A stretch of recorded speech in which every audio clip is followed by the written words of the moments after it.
প্রিয়া, আমি তোমাকে নষ্ট করতে চেয়েছিলাম, কেন এত বড় মিথ্যে বললে? কেন কেন? কেউ প্রশ্ন করবেন না চলচ্চিত্র ছেড়ে দিছেন কিনা। আমি ছাড়িনি। আমি তোমাকে ভালোবাসতাম, তুমি তোমাকে আদর করে বুকে জড়িয়ে রাখতাম। বুকে জড়িয়ে রাখতে। আমরা একদম আপাত মস্তক এখান থেকে শুরু করেছি, ভালোবাসা করতে করতে করতে একদম পা অব্দি চলে গেছে আমাদের টার্গেট। আমি কাউকে খুন করিনি।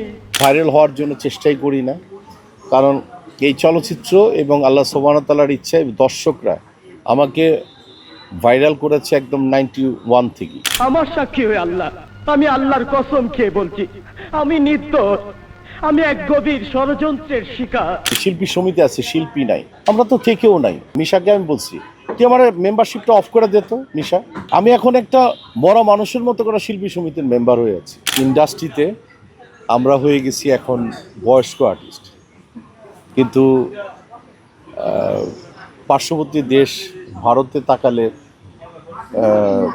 প্রায় ৫-৫০-৬০-এর থেকে মানে ওশান বোর্ড হয়ে যায়। অনেকেই প্রশ্ন করে, তোমার মাধ্যমে আমি তাদেরকে জানাতে চাই, কেউ প্রশ্ন করবেন না যে চলচ্চিত্র ছেড়ে দিছেন কিনা। আমি ছাড়িনি, চলচ্চিত্র আমাকে ছাড়েনি। কাজ করতে চাই, ভালো কাজ করতে চাই, প্রতিদিন অপেক্ষায় থাকে একটা ভালো ছবির অফার যে আসে না তা না, আসে, ছাড়ছি অফারটা, এটা আমার ব্যাড লাগে। যারা অফার দিয়েছে তাদের ব্যাড লাগে, কোনো না কোনো কারণে আমি করতে পারছি না। তো সামনে কিছু কাজ তো করবই, ভাইরাল হওয়ার জন্য চেষ্টাই করি না, কারণ এই চলচ্চিত্র এবং আল্লাহ সুবহানাহু ওয়া তাআলার ইচ্ছায় দর্শকরা আমাকে ভাইরাল করেছে একদম 91 থেকে, এবং পজিটিভলি ভাইরাল করেছে। এবং আমার একটা না কতগুলি সুপার বাম্পারির ছবি আছে, হিসাব করে বলতে হবে, কিন্তু তার মধ্যে থেকেই আমি যখন ফিরে আসি চাপোলাতে অন্তত শান্তি পাই। তার জন্য আমার ওয়াইফ মৌসুমি বলেছে যে তুমি আরও কিছু ব্রাঞ্চ করো, এটা খুব ভালো যায়। এবং চাপ বিখ্যাত, আরও অন্য খুবই বিখ্যাত জিনিসগুলি। এবং মানিকগঞ্জে আর আমরা প্রায় ৫ থেকে ৬টা শ্বশুরবাড়ি করব। এবং এখন বাবাও ফোন দেয়, বলে তুমি কোথায়, বলে যে আমি তো শ্বশুরবাড়িতে। ছেলেও বলে আমি শ্বশুরবাড়িতে, মেয়েও বলে শ্বশুরবাড়িতে। তো দিন শেষে এই শ্বশুরবাড়িতে ফিরে আসে, এবং আমি গুরুত্ব দেই হচ্ছে খাবারের গুরুত্ব। আমাকে দেখেই যে দর্শক, শ্বশুরবাড়ি কয়টা মানে কি, মানে খাবারের শ্বশুরবাড়ি হচ্ছে 2-3টা। তুমি যে বললা যে এখনকার শিল্পীদের অনেকেই চেনেই না, আবার তাদের কাছে প্রশ্ন করো, দেখবা যে প্রথমেই বলবে যে আমার তো শিডিউল নেই প্রায় 2 মাস, আমি তো আসলে দেখছি আমি কাজটা করব কি না। আমি রঞ্জুকে জানাবো, আমি রাহাত সাইফুলকে জানাবো, আমি বাবুকে জানাবো, এগুলি গসিপ শুরু হয়ে যাবে। তো যাই হোক, যেটা নাকি তুমি বলছিলা, এই জাদুটা হচ্ছে মানুষের কাছে পজিটিভ থাকা। আর এখনকার কিছু কিছু শিল্পীরা ভাবে যে নেগেটিভ ওয়েতে প্রেজেন্ট হয়ে 2 দিনের জন্য, 2 দিনের জন্য আমি তাদের কাছে ভালো, কিন্তু 200 বছর কিংবা 2 বছর 200 বছর পর্যন্ত সাস্টেন করার ক্ষমতা করতে গেলে খুব পজিটিভ ওয়েতে যেতে হবে।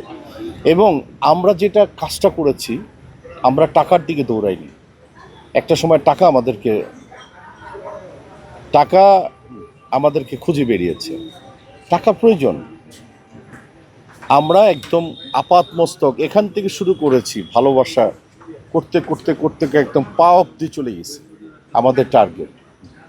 আর কেউ যদি টার্গেট করে যে এখান থেকে ভালোবাসতে বাসতে বাসতে এই পর্যন্ত, তাহলে এই জায়গার অংশগুলি কি হবে? এই জায়গার অংশগুলি তো দিন শেষে সকাল হলেই শেষ হয়ে যায়। আমি কি বুঝাতে পেরেছি? তো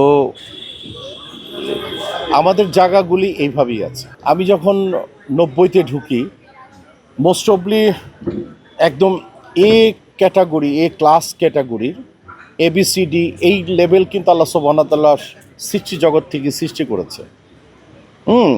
বড়লোক সব কিছু এগুলি করেছে।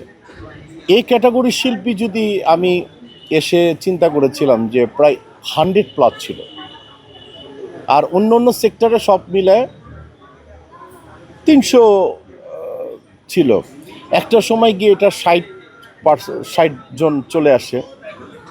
এখন হাতে গোনা 22 থেকে 25 জন শিল্পী আছে হয়তোবা, আর সবাই ইন্তেকাল করেছেন, আল্লাহ জান্নাত নসিব করুন।